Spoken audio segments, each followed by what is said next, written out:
Pendant 25 ans, John Denver a été l'enfant chéri de RCA. Puis ils l'ont laissé tomber comme s'il n'avait jamais compté. À cette époque, les fissures apparaissent déjà. Ses ex-femmes avaient parlé de son tempérament violent et de ses fameux coups de tronçonneuse. Sa consommation d'alcool lui avait coûté sa licence de pilote.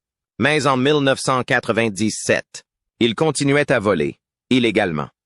L'avion expérimental qui l'a tué présentait un défaut de conception critique. Mais ce que les enquêteurs ont découvert va bien au-delà de la défaillance mécanique. L'accident aurait pu être évité. Les avertissements étaient là. Personne n'a écouté. Ce qui s'est réellement passé ce jour-là vous laissera pantois. John Denver est né Henry John Deutschendorf Jr. le 31 décembre 1943 à Roswell, au Nouveau-Mexique, une ville déjà imprégnée de mystères. Il est issu d'une famille passionnée par le ciel. Son père, le capitaine Henry Dutch Deutschendorf Sr., était un pilote décoré de l'armée de l'air qui a établi 3 records de vitesse sur le bombardier B-58 Hustler. Dutch était une légende militaire et a même été admis au Panthéon de l'armée de l'air. Mais la vie du jeune John n'est pas facile. Grandir dans une famille de militaires est synonyme de bouleversement constant. Arizona, Alabama, Texas, il était toujours en mouvement, ne restant jamais assez longtemps au même endroit pour nouer des amitiés durables. Au moment où il commençait à s'installer, les cartons sortaient et il était temps de repartir. Il se sent alors seul et a l'impression de n'être à sa place nulle part. Ce sentiment de ne pas avoir de véritable foyer est resté à jamais gravé dans sa mémoire. Lorsque John avait 11 ans et qu'il vivait à Tucson, en Arizona, sa grand-mère lui a offert un cadeau très spécial. Il s'agissait d'une vieille guitare Gibson fabriquée en 1910, soit plus de 40 ans. Pour un garçon qui s'est senti déraciné pendant la majeure partie de sa vie, cette guitare est devenue quelque chose de constant et de réel. La musique lui a permis de dire des choses qu'il n'arrivait pas à exprimer. Le son de ses cordes le réconforte. Il commence également à chanter avec le Tucson, Arizona Boys Chorus, où il apprend à harmoniser et à se produire sur scène. Faire partie de ce groupe célèbre lui a donné un sentiment d'appartenance que l'école n'aurait jamais pu lui donner. Au lycée, il jouait déjà des chansons folkloriques lors de petits concerts. La musique devient plus qu'un simple passe-temps. C'était sa façon de donner un sens à sa vie. Son père est un homme strict et leurs relations sont souvent tendues. Dutch attendait de son fils qu'il excelle en tout.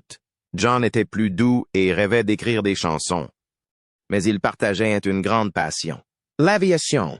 Lorsque John est devenu pilote à son tour, ils se sont enfin rapprochés. Voler ensemble était un moyen pour eux de se rapprocher. Mais c'était aussi risqué. Ce risque entra John plus tard dans sa vie, surtout après son propre accident d'avion mortel en 1997. Malgré cela, cette connexion est restée en lui, faisant son chemin dans ses chansons sur la liberté et les cieux sans fin. Après le lycée, John s'est inscrit à l'université Texas Tech pour étudier l'architecture. Mais son cœur n'est pas là pour dessiner des plans. Au fond de lui, il voulait faire de la musique. Il a donc quitté l'école et s'est installé à Los Angeles. C'est à cette époque qu'il décide de prendre un nouveau nom de famille. Il a choisi Denver, la capitale du Colorado, parce que les montagnes et les rivières de l'État l'inspiraient. C'était comme un nouveau départ. En 1965, il a eu une chance inouïe. Sur les 250 chanteurs qui ont auditionné, il a été choisi pour être le chanteur principal du Chad Mitchell Trio. C'était sa première grande chance dans le monde de la musique. Cela lui a permis de rencontrer de nouveaux publics dans tout le pays et lui a donné l'expérience dont il avait besoin pour grandir. Il passe 2 ans avec le groupe et enregistre 3 albums. Sur scène, il apprend à chanter avec assurance. En dehors de la scène, il s'entraîne à écrire ses propres chansons. Les tournées sont difficiles, mais John s'en imprègne. Lentement, il trouve sa voix. L'une des chansons les plus célèbres qu'il a écrites à cette époque est Leaving on a Jet Plane. Peter, Paul et Mary l'ont enregistrée en 1967 et en 1969, elle a atteint la première place du Billboard. Soudain, tout le monde chantait ses paroles. Même s'il n'est pas encore une grande star en solo, ce succès montre que son écriture est importante. Lorsque le Mitchell Trio a pris fin, John n'a pas regardé en arrière. Il grimpait déjà seul dans les hit parades. Au début des années 1970, il enchaîne les succès. Ce passage en douceur du statut de chanteur de groupe à celui de star solo est rare. Mais John l'a rendu facile. La carrière de John Denver a décollé en 1971 avec la sortie de son album phare, Poems, Prayers and Promises. Le titre phare, Take Me Home, Country Roads, a failli ne jamais devenir l'hymne que nous connaissons tous. Les premières copies ont connu des problèmes de son et, pendant un moment, il a semblé que la chanson allait échouer. Mais le nouveau manager de Denver, Jerry Weintraub, avait d'autres projets. Il pousse la chanson à fond sur les stations de radio, en commençant par Denver, dans le Colorado. Sortie le 12 avril 1971, la chanson met quelques mois à s'imposer. Le 28 août, elle s'est hissée à la 2e place du Billboard Hot 100. Il s'est vendu à plus d'1 million d'exemplaires et est devenu disque d'or le même mois. Au fil des ans, le succès ne s'est pas démenti. En 2017, il s'est vendu à plus de 1,5 million d'exemplaires numériques aux États-Unis. Son influence a même atteint l'État de Virginie occidentale, qui l'a adopté comme hymne officiel de l'État en 2014. En 1972, Denver enchaîne avec Rocky Mountain High, sorti en septembre de la même année. Il s'agit de son 6e album et de son premier à atteindre le sommet des ventes aux États-Unis. Il a atteint la 4e place du Billboard 200. La chanson-titre est devenue l'un des titres les plus célèbres de Denver, atteignant le top 10 du Billboard Hot 100 en 1973. Elle s'est classée en 29 et position du palmarès de fin d'année et est toujours appréciée par les amateurs de plein air. La pochette a été réalisée à Slaughterhouse Falls à Aspen, dans le Colorado, ce qui la rend encore plus personnelle. Des décennies plus tard, en 2007, Rocky Mountain High a été adoptée comme l'une des 2 chansons officielles du Colorado. Les années 1974 et 1975 ont été les plus fructueuses pour John Denver. En seulement 18 mois, il a obtenu 4 succès numéro 1 au Billboard Hot 100. Sunshine on My Shoulders est numéro 1 en mars 1974, suivi par Annie's Song en juillet 1974. Thank God I'm a Country Boy est en tête des hit parades en mai 1975. Et I'm Sorry Suit en septembre 1975. Ses succès montrent toutes les facettes de son talent. Certaines étaient douces et pleines d'espoir, comme Sunshine on My Shoulders. D'autres, comme Thank God I'm a Country Boy, sont pleines d'énergie. Annie's Song, écrite en 10 minutes pour sa femme, est devenue une chanson de mariage classique. Denver est alors partout, à la radio, à la télévision et dans des millions de salons. Au cours de cette période dorée, Denver a également sorti 3 albums qui ont tous été numéro 1. En 1973, John Denver's Greatest Hits a connu un tel succès qu'il est devenu l'album le plus vendu de l'histoire des RCA Records, dépassant même Elvis Presley. Back Home Again suit en 1974 et devient triple disque de platine aux États-Unis. Windsong est sorti en 1975 et a été doublement disque de platine. Ensemble, ces 3 albums ont confirmé que Denver était une véritable superstar. À la fin de sa carrière, Denver avait créé environ 300 chansons. Il en a écrit environ 200 lui-même, au total. Il a obtenu 12 albums d'or et 4 albums de platine. Les ventes mondiales ont dépassé les 33 millions d'unités. Cela a fait de lui l'un des auteurs-compositeurs-interprètes les plus populaires des années 1970. Le saut de John Denver à Hollywood a été aussi surprenant que réussi. En 1977, il joue aux côtés de George Burns, légende de la comédie, dans le film à succès Oh God. Denver n'avait jamais joué auparavant, mais son charme facile et sa sincérité ont conquis le public. Réalisé par Carl Reiner et basé sur un roman d'Avery Corman, le film raconte l'histoire d'un gérant de supermarché ordinaire choisi par Dieu pour diffuser un message divin. L'interprétation de Denver était naturelle et réelle. et il était facile de croire en son personnage. Le film a connu un énorme succès, rapportant plus de 51 millions de dollars aux États-Unis, et reçoit même une nomination aux Oscars pour son scénario. Même s'il n'est jamais apparu dans les suites du film, ce premier rôle a montré que Denver pouvait faire plus que chanter et là, cimenté en tant que musicien rare qui est passé au métier d'acteur sans perdre une miette. Denver a également créé un style que les gens adorent.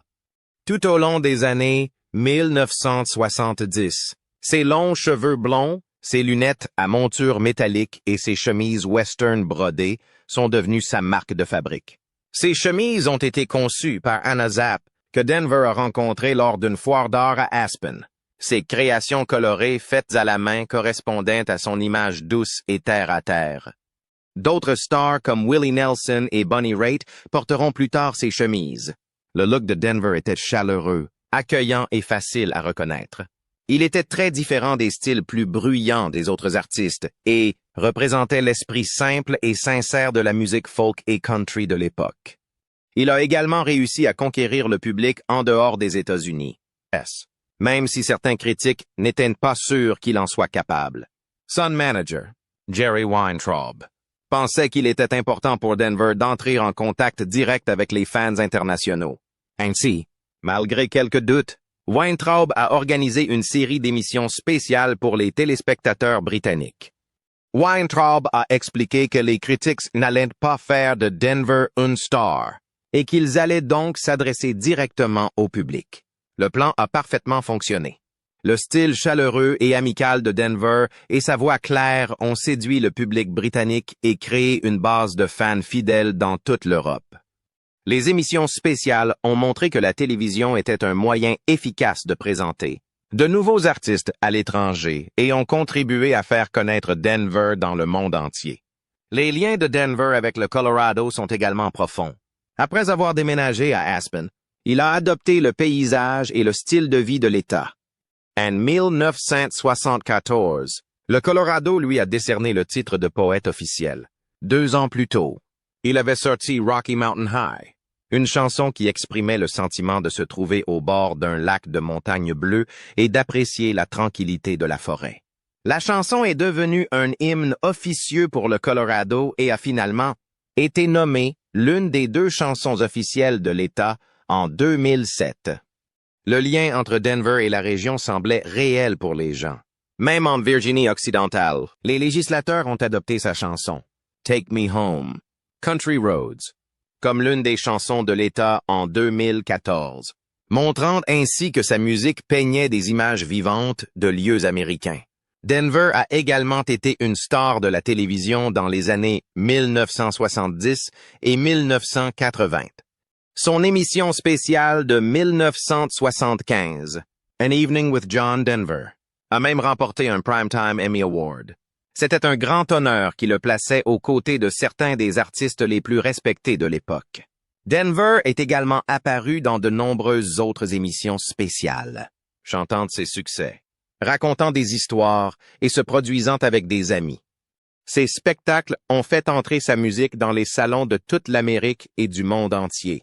Chaque apparition était personnelle et sincère, ce qui a fait de lui l'un des artistes les plus appréciés de son époque. John Denver était plus qu'un chanteur. En 1985, il s'est présenté devant l'U.S. Sénat américain. Les parents avaient fait pression pour que des étiquettes d'avertissement soient apposées sur les albums qu'ils jugeaient trop explicites. Bien que Denver soit connu pour ses chansons douces, il a pris la parole. Il leur a raconté que sa propre chanson, Rocky Mountain High, avait été censurée parce que quelqu'un pensait qu'elle parlait de drogue. Ce n'était pas le cas. Denver est resté calme et ferme en défendant la liberté d'expression. Beaucoup pensaient que quelqu'un comme lui soutiendrait les étiquettes d'avertissement. Mais ce ne fut pas le cas. Ce moment a changé le débat pour toujours. Le monde de la musique en ressent encore les effets aujourd'hui. La même année, Denver est devenu le premier artiste américain à effectuer une tournée en Union soviétique depuis plus de 10 ans. La guerre froide est tendue. Les tensions entre les 2 pays sont vives. Denver décide de faire quelque chose de différent.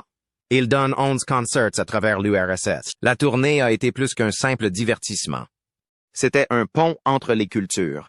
Les habitants de Moscou, de Leningrad et de Tallinn l'ont adopté. Même ceux qui ne connaissaient pas sa langue comprenaient son message de paix. Denver a chanté leur lutte et ses propres espoirs. Cela l'a inspiré pour écrire une nouvelle chanson, Let Us Begin, sur le choix de la paix plutôt que de la guerre. Les enregistrements de cette tournée sont devenus son célèbre album live, Live in the USSR. En 1987, Denver est retourné en Union soviétique après la catastrophe de Tchernobyl. L'accident nucléaire a contraint 92 000 personnes à quitter leur domicile. Des milliers de personnes risquaient de tomber malades. Denver a chanté lors d'un concert de bienfaisance à Moscou. Le spectacle a permis de récolter environ 140 000 $ rien qu'avec la vente des billets. Des sommes encore plus importantes ont été recueillies grâce aux enregistrements. Cette nuit-là, il n'a pas été question de politique. Il s'agissait de compassion et d'humanité. Le public soviétique s'est senti vu. Denver a montré qu'une personne avec une guitare pouvait faire quelque chose de puissant. En 1992, Denver a emmené sa musique en Chine. Après des années d'isolement, les Chinois sont curieux de le connaître. Des chansons comme Country Roads étaient déjà chantées dans les parcs et les écoles. Le gouvernement chinois l'a invité à faire une tournée dans plusieurs villes. Il a même accepté de diffuser l'un de ses concerts à plus de 2 milliards de personnes. Certains ont suggéré d'organiser le spectacle dans des lieux tels que la Cité interdite ou le Temple du ciel. La jeunesse chinoise l'a accueilli comme un héros. Des dirigeants comme Deng Xiaoping avaient remarqué Denver des années auparavant, lors de sa visite à Washington, D.C. Cette visite a laissé une profonde impression. La tournée de Denver a fait de lui l'un des musiciens occidentaux les plus appréciés en Chine à l'époque. Plus tard dans sa carrière, Denver s'est concentré sur l'aide aux autres. Dans les années 1990, il a publié un album de ses plus grands succès intitulé Homegrown. Chaque centime servait à soutenir les sans-abri. À cette époque, il a également cofondé le World Hunger Project. Ce groupe lui a valu le prix présidentiel World Without Hunger. Denver s'est également impliqué dans des causes environnementales. Il a créé la fondation Windstar et lancé Planted 2000 pour replanter des forêts. Son action caritative est devenue aussi importante que sa musique. Pourtant, la vie personnelle de Denver a été marquée par la douleur. Son mariage avec Annie Martel a commencé comme un rêve. Ils ont adopté 2 enfants ensemble. Denver a même écrit la chanson d'Annie pour elle en seulement 10 minutes. Mais au fur et à mesure que sa célébrité grandit, leurs problèmes se multiplient. Annie se sentait souvent perdue dans son ombre. Au début des années 1980, ils ont décidé de divorcer. Le chaos s'ensuit. Denver, d'habitude si gentil en public, se met en scène en privé. On dit qu'il est devenu colérique et imprévisible.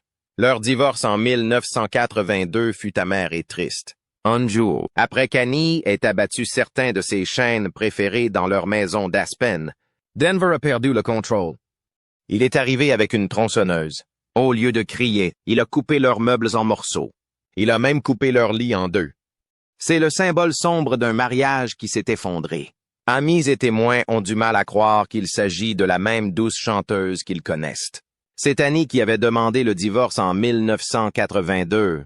Les documents révèlent un ensemble d'abus qui ont brisé l'image de propreté de Denver. Ses amis ont soutenu son histoire. Même son ancien manager a parlé de son tempérament sombre. Bien qu'Annie soit restée discrète après leur divorce, le mal était fait. Beaucoup de ceux qui avaient admiré Denver ont commencé à le voir sous un jour différent. John Denver a rencontré pour la première fois la chanteuse et actrice australienne Cassandra Delaney en 1985 au Sybel Townhouse de Sydney. Elle se produisait au bord de l'hôtel et il a été immédiatement attiré par elle. Leur histoire d'amour évolue rapidement. En août 1988, ils organisent un mariage extravagant sur une montagne au-dessus d'Aspen.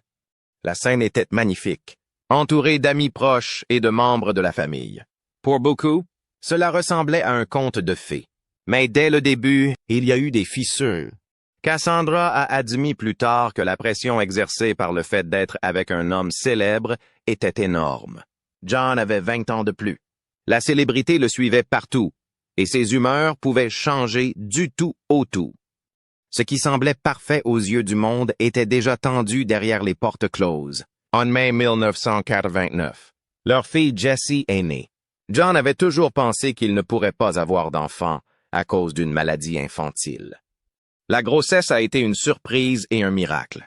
Depuis des années, John disait aux gens qu'il était stérile. La naissance de Jessie a donc suscité des rumeurs. Certains se demandaient s'ils avaient eu recours à la fécondation in vitro. John est devenu plus possessif après la naissance de Jessie. Cassandra l'a senti devenir jaloux et distant. Le fragile équilibre entre eux a commencé à s'effondrer. En 1996, Cassandra a parlé à l'Australian Women's Weekly et a brossé un tableau sombre de la situation. Elle a dit que John n'avait pas de vrais amis. Le personnel avait peur de lui. Les secrétaires pleuraient et démissionnaient. Ce que la plupart des gens considèrent comme son image de douceur n'est qu'une façade. En dehors de la scène, il était souvent en colère, imprévisible et dur avec ses proches. Elle a révélé des années de tourments émotionnels. John buvait beaucoup, s'en prenait à elle et essayait de contrôler tous les aspects de sa vie. Elle laisse rester longtemps silencieuse, espérant le changer. Mais rien n'y fait, la pression était trop forte. En 1991, ils se sont séparés et leur divorce a été prononcé en 1993. La bataille juridique a été brutale. John a poursuivi Cassandra pour 3,3 millions de dollars et l'a accusée de l'avoir ridiculisée. Cassandra s'est battue pour obtenir la garde de Jessie. John écrit dans son autobiographie qu'elle l'a humiliée dans toute la vallée. La guerre les a laissés tous les deux blessés et en colère. Après cela, John n'a plus jamais été le même. En 1994, il publie son autobiographie, Take Me Home. Cette autobiographie met à mal son image de pureté. Il admet avoir longtemps lutté contre le cannabis, le LSD et la cocaïne. Ses aveux ont choqué ses fans. Il l'avait toujours vu comme un chanteur doux et amoureux de la nature. Aujourd'hui, il découvre les aspects les plus sombres de sa vie. Il a également écrit sur le fait qu'il trompait ses femmes. Même son premier mariage avec Annie Martel, qui a inspiré la chanson d'Annie, a été émaillé de liaisons. Il a confié à ses lecteurs qu'il avait été plus physique qu'il n'aurait dû l'être, et a parlé d'accès de violence qui ont également détruit son second mariage. Une anecdote a marqué les esprits. Il a utilisé une tronçonneuse pour couper leur lit en deux. John Denver était autrefois l'un des auteurs-compositeurs-interprètes les plus appréciés des Américains. Tout au long des années 1970, il s'est hissé au sommet des hit parades et a conquis des millions de fans grâce à sa voix douce, ses paroles sincères et sa musique acoustique. RCA Records l'a soutenu pendant 25 albums, dont 13 disques d'or et 8 disques de platine, et son album de grand succès a été le disque le plus vendu de tous les temps par RCA. Mais au milieu des années 1980, les choses ont commencé à changer. Le nouveau son des années 1980 était fait de synthétiseurs et de boîtes à rythme. La musique pop inspirée de MTV était omniprésente, et son style folk country n'était pas à sa place. En 1986, après la vente de RCA à General Electric, la société décide de réduire ses coûts et de se concentrer sur des artistes plus modernes. Malgré son histoire avec RCA et tous ses succès passés, ils l'ont laissé tomber. Denver est stupéfait. Il venait de terminer son dernier album pour eux, One World, et pensait qu'un nouveau contrat était assuré. Au lieu de cela, RCA a décidé qu'il pouvait gagner plus d'argent ailleurs. Il a déclaré qu'il l'avait considéré comme acquis, surtout après des années où il leur avait rapporté tant de bénéfices. N'ayant nulle part où aller, il a été contraint de sortir ses prochains albums sur son propre label Windstar. Ce fut un rappel brutal que même une superstar peut être laissée pour compte lorsque les styles et les priorités changent. Au même moment, Denver est confronté à d'autres problèmes. L'aviation était devenue l'une de ses grandes passions. Au fil des ans, il a accumulé plus de 200 heures de vol et obtenu des qualifications pour des avions monomoteurs et multimoteurs, des planeurs et même des Learjet. Mais ses problèmes personnels ont commencé à le rattraper. Dans les années 1990, Denver a été arrêté pour conduite en état d'ivresse. Non pas une, mais 2 fois. La FAA, qui exige des pilotes qu'ils disposent d'un certificat médical valide pour prouver qu'ils sont aptes à voler, l'a remarqué. Après sa deuxième arrestation pour conduite en état d'ivresse, elle lui a refusé son certificat médical. San Luis, sa licence de pilote était inutile. Pour la récupérer, il aurait dû prouver qu'il n'avait plus de problème d'alcool, mais il n'est jamais allé jusqu'au bout de cette démarche. Voler avait été sa plus grande joie. Mais aujourd'hui, même cela lui a été enlevé. Ce qui est plus troublant, c'est la manière dont il a traité les injonctions de la FAA.